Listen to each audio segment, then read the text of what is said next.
Wa minhum, yang di antara para malaikat ada yang ditugaskan, yang tugas mereka adalah mencabut nyawa, mencabut dan menggenggam ruh manusia. Ini yang disebut dengan malakul maut, malaikat maut. Semua kita di sini sedang menunggu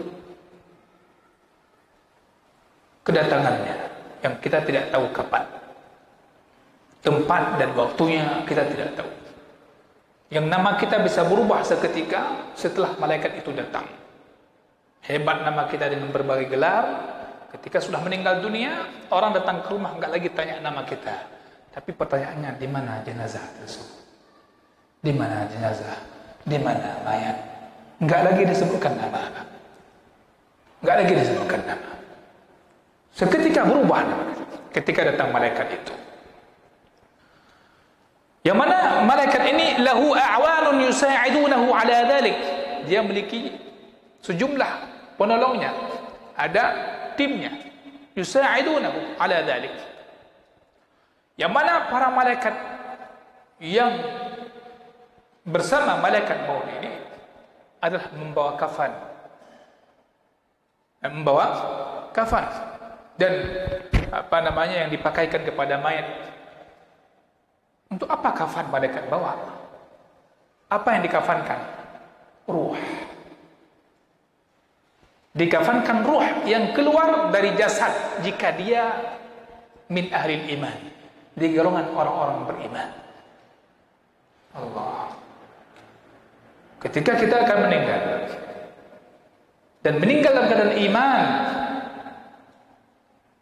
malaikat datang membawa kafan yang dia akan mengkafani ruh orang-orang beriman. Ja'alana Allah minhum. Semoga Allah Subhanahu wa taala menjadikan kita bagian daripada mereka. Mereka menurunkan kafan dari surga. Menurunkan kafan dari surga dan dipakaikan aroma-aroma dari surga. Wa in kanu min ahli an-niran wal 'iyadu billah. Jika mereka manusia itu daripada ahli neraka, maka juga akan dibawakan kafan dari neraka. Kemudian para malaikat tersebut duduk di sisi orang yang akan meninggal dunia, yang akan mati, artinya menjelang kematian, muhtadar, yang sedang sakarat. Malaikat itu duduk di situ. Ya, yang hadir ke situ tujuannya adalah untuk mengeluarkan ruh sampai di kerongkongan. Mengeluarkan ruh sampai di kerongkongan. Maka jemaah saya muliakan, bayangkan kalau ini hadir perasaannya dalam diri kita, Masya Allah, akan lahirlah kehidupan kita yang berbeda, mungkin seperti kebiasaan kita hari ini yang tidak baik akan berubah. Malaikat itu tugasnya mengeluarkan ruh sampai ke kerongkongan, hatta tablugh al-hulqum. Fa idza balaghatil hulqum, apabila sudah sampai ke kerongkongan, istallaha, maka malaikat maut, istallaha malakul maut. Malaikat maut mencabut dengan pelan-pelan. Setelah dia mencabutnya dengan pelan-pelan. Kemudian diberikan kepada timnya tadi yang membantunya dan diletakkan wangian dan kafan. Begitulah tugas para malaikat. Malaikat maut. Wal bashar, sedangkan manusia tugasnya dari orang mati adalah mengkafankan badannya dan meletakkan wangian di badannya, sedangkan malaikat di ruhnya. Hadirin yang saya muliakan, itu di antara tugas malaikat yang berhubungan dengan manusia. Dalam hal ini kita bisa memperhatikan bagaimana penjagaan dan perlindungan Allah Subhanahu wa taala kepada manusia ini. Fanzur ila inayatillah bil adami. Perhatikanlah bagaimana perlindungan dan penjagaan Allah Subhanahu wa taala kepada manusia. Malaikat mengkafankan ruh, manusia mengkafankan badan. Dan ketika malaikat itu datang, tidak sedikit pun mereka melalaikan tugasnya. Wa huwal qahiru fawqa ibadihi. Wa ursilu 'alaikum hafazah. Kita juga ada malaikat-malaikat yang sebelum malaikat maut datang, ada malaikat-malaikat yang tugasnya adalah menjaga kita, mencatat amal kita. Hatta idza jaa ahadakumul mautu. Malaikat apa? Mati itu yang datang ke menghampiri manusia. Hatta idza jaa ahadakumul mautu tawaffathu rusuluna wa hum la yufarriqun. Ketika datang kepada kalian kematian, yang datang adalah mati, sehingga dikatakan tidak ada seorang pun yang bisa lari daripada mati. Ayat lain menyebutkan tidak ada yang mampu lari daripada mati, walaupun kalian berada di benteng yang sangat kokoh, tidak ada yang mampu lari daripada mati. Tidak ada yang mampu. Bukankah yang dulu pernah berada di istana, mereka juga mati. Yang rumah mereka berlapis-lapis pengamanan, mereka mati. Mati semua.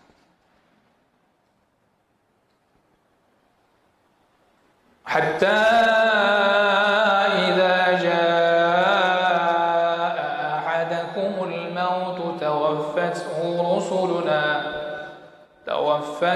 rusuluna wa hum la yufarriqun. Artinya la yufarrituna fi hifdhiha wa la yufarrituna fiha. Mereka tidak pernah melalaikan tugasnya. Mereka tidak pernah melalaikan tugasnya. Maka malaikat maut, Allah berikan kepadanya kemampuan untuk mencabut roh. Bahkan mampu mencabut roh dari arah timur sampai ke barat dunia. Ujung timur sampai ujung barat dunia mampu mereka mencabutkan roh seketika. Dan mati dalam waktu yang sama. Contoh sederhana, bukankah kita menyaksikan banyak kejadian orang mati dalam satu mobil dengan seketika. Orang mati di pesawat, orang mati dalam kapal laut, tenggelam seketika. Dan itu tidak berat. Perintah Allah kepada mereka itu semua terlaksana. Maka kalau ditetapkan satu jamaah meninggal dunia, kita sekarang di masjid ni, Allah tetapkan meninggal dunia. Andaikan kita sedang sholat isya nanti meninggal semua dia husnul khatimah insyaallah. Malaikat itu mampu melakukan. Hadirin yang saya muliakan, saya teringat yang pernah saya baca, bagaimana harus sering-sering kita muhasabah diri kita ketika menjelang tidur setiap malamnya. Disebutkan dalam sunnah memberikan wasiat, tuliskan wasiat. Dalam kitab Jami'ul Ulum wal Hikam, Ibn Rajab rahimahullah ta'ala menyebutkan sejarah ungkapan orang-orang saleh, salafus saleh, yang mana mereka itu ketika hendak tidur mengucapkan ucapan perpisahan kepada keluarganya. Ya, selamat berpisah, atau bahasanya astaudi'akumullah, artinya aku titipkan kalian kepada Allah. Biasanya astaudi'akumullah ini kita ucapkan ketika kita hendak safar, hendak melakukan perjalanan. Jadi begitulah mereka hadir, selalu ingat mati. Kita ketika mau tidur, maka ingatlah sebelum mata kita terlelap akan kebaikan apa yang telah kita lakukan. Dari sejak bangun tadi pagi sampai kita tidur lagi. Jika kita bisa mengingat sejumlah kebaikan-kebaikan itu, artinya kita dapatkan alhamdulillah, maka falyahmadillah. Hendaknya memuji Allah Subhanahu wa ta'ala. Kemudian ingat apa di antara keburukan dan kejahatan dosa yang kita lakukan sejak terbit matahari atau sejak terbit fajar tadi sampai kita tidur. Maka istighfarlah, mohonlah ampun kepada Allah Subhanahu wa taala. Besok dan malam ini, besok hari Arafah adalah hari yang mana hendaknya kita persiapkan diri untuk berdoa kepada Allah dan menghadirkan perasaan indahnya berdoa, manisnya berdoa. Hadirkan perasaan bahwasanya Allah Subhanahu wa taala pasti mendengar dan menjawab doa-doa kita. Dan doa yang paling penting adalah doa diampunkan dosa. Karena berat sekali kita berjumpa dengan Allah membawa segudang dosa yang banyak. Inilah yang ditakuti oleh para sahabat, oleh para salafus saleh, oleh orang-orang mukmin. Mereka takut husnul khatimah. Sebagaimana mereka takut nifaqul asghar, nifaq yang paling kecil, yang mana itu akan tumbuh dan berkembang dan menjadi nifaq besar ketika mati nantinya. Itu yang selalu mereka evaluasi diri. Satu saja ingin saya katakan sebagai tambahan. Bayangkan betapa banyak lalai kita daripada yang namanya istighfar. Padahal istighfar itu ibadah yang tidak membutuhkan tenaga yang besar. Ibadah yang tidak membutuhkan uang, tidak membutuhkan biaya, begitu ringan. Tapi waktu pun begitu sangat singkat. Berapa kali kita beristighfar? Padahal Allah mengatakan dalam hadis qudsi, "Ya ibadi innakum tukhti'una bil-laili wan-nahar." Wahai hambaku, sesungguhnya kalian senantiasa melakukan dosa, berbuat kesalahan siang dan malam. Apa kata Allah? Fastaghfiruni. Kalian buat dosa siang dan malam, mohonlah ampun kepadaku. Allah memberikan jaminan, aghfir lakum. Pasti aku mengampuni dosa-dosa kalian. Tapi hal ini kadang ini yang sering kita luput, lalai kita. Hidup seakan-akan masih ada besok, kita yakin sekali. Hadirin saya muliakan, ingat malaikat maut itu tidak pernah mengabaikan tugasnya. Maka malaikat maut ketika mencabut ruh dalam satu waktu meninggal sejumlah banyak orang. Maka manfaatkanlah untuk mengingat mati itu. Hari ini kita dapat berita orang meninggal dunia dalam satu hari sekian orang. Kawan kita yang kita kenal atau yang tidak kita kenal telah meninggal sepulang, telah meninggal sepulang, telah meninggal sepulang. Hadir enggak dalam diri kita, aku kapan meninggal? Hari ini kita baca berita orang meninggal dunia, suatu saat orang akan baca berita tentang kita meninggal. Dan setelah meninggal coba diingat. Hari ini berapa banyak kawan kita, sahabat kita, keluarga kita, kakek kita, orang tua kita yang sudah meninggal dunia. Bukankah begitu cepat kita lupa kepada mereka? Cepat. Maka mesti fokus hidup ini. Bagaimana agar hidup kita ini punya umur yang panjang. Bagaimana punya umur yang panjang? Punya umur yang kedua. Bagaimana umur kedua? Inilah, punya anak yang saleh. Jadikan mereka punya anak, jadikan mereka anak yang saleh. Kita punya harta, berikan jadi harta itu jadi sedekah jariyah. Yang menjadi umur kita kedua. Subhanallah, Imam An-Nawawi rahimahullah ta'ala. Imam An-Nawawi rahimahullah ta'ala. Sudah berapa abad beliau meninggal. Tapi hari ini orang sampai hari ini masih mengatakan, berkata Imam Nawawi rahimahullah, berkata Imam Nawawi rahimahullah, umurnya akan masih hidup. Imam Al-Bukhari rahimahullah dan para ulama hadis yang lainnya, para ulama terdahulu, jangan sampai hari ini tidak ada khatib yang naik ke mimbar, tidak ada penceramah yang tidak menyebutkan nama-nama mereka tadi. Rahimahullah ta'ala. Ya. Hadirin yang saya muliakan, itu kehidupan para malaikat yang kita ingatkan tadi, kembali kepada para malaikat. Maka dikatakan jangan merasa aneh dan jangan pernah menganalogikakan dengan kehidupan manusia, karena Allah Subhanahu wa ta'ala memberikan kekuatan kepada malaikat berbeda dengan manusia. Pertanyaannya, kuat siapa, malaikat dengan jin? Kita kembali pada pembahasan tentang malaikat itu adalah makhluk yang sangat kuat. Kuat malaikat. Dan jin, fal jinnu aqwa minal bashar. Dan jin itu lebih kuat dibandingkan manusia. Jin itu lebih kuat daripada manusia. Wal malaikatu aqwa minal jin. Intinya malaikat itu lebih kuat daripada jin. Dalilnya mana? Kisah Sulaiman alaihissalam. Kisah Nabi Sulaiman alaihissalam dengan siapa? Ratu Balqis. Ratu Balqis di mana? Di Yaman. Nabi Sulaiman di mana? Di negeri Syam. Ketika Nabi Sulaiman memerintahkan para pembesarnya untuk ngapain? Bukan foto, singgasananya bawa ke hadapan Nabi Sulaiman. Ya. Siapa bisa bawa? Maka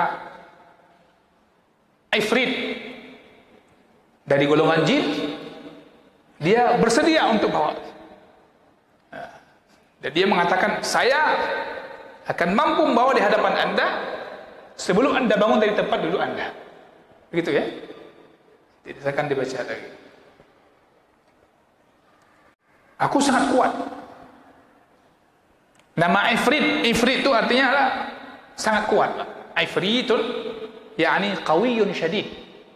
Itu makna Ifrit. Ya ayyuhal mala' يا أيها الملأ أيكم يأتيني بعرشها قبل أن يأتوني مسلمين قال عفريت من الجن jin. Ifrit jawab, saya. Nyanjin dengan Nabi Sulaiman. Tanya lebih parah ni Pak Jin. Nabi you ana mau jangan berbuat. Qala ifritum minal jinni ana atika bihi qabla an taquma min maqamik wa inni alayhi laqawiyyun amin. Surah An-Naml ayat 38. Begitu dia. Arash di Yaman, Nabi Sulaiman di negeri Syam, yang dahulu perjalanannya 1 bulan. Jin mengatakan sebentar akan datang. Dia mengatakan ana atika bihi qabla an taquma min maqamik wa inni alaihi laqawiyyun amin.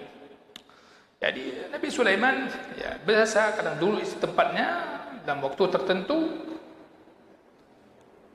Maka beliau mengatakan qala alladhi 'indahu 'ilmun minal kitab ana atika bihi qabla an yartadda ilayka tarfuk. Ada yang lebih cepat daripada yang tadi, ya, yaitu bagaimana sebelum mata ini selesai berkedip sampai lebih cepat.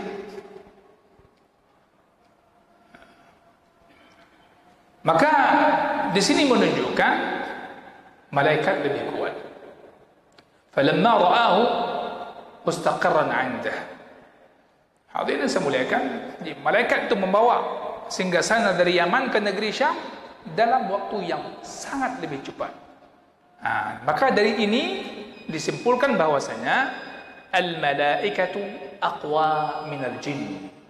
Malaikat itu lebih kuat daripada jin. Masya Allah. Mudah-mudahan nanti ada kesempatan Allah berikan kita umur panjang, malaikat maut belum datang kepada kita, kita sambung lagi tentang malaikat-malaikat yang lain.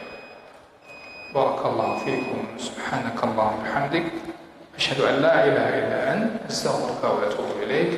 Wassalamu alaikum warahmatullahi wabarakatuh.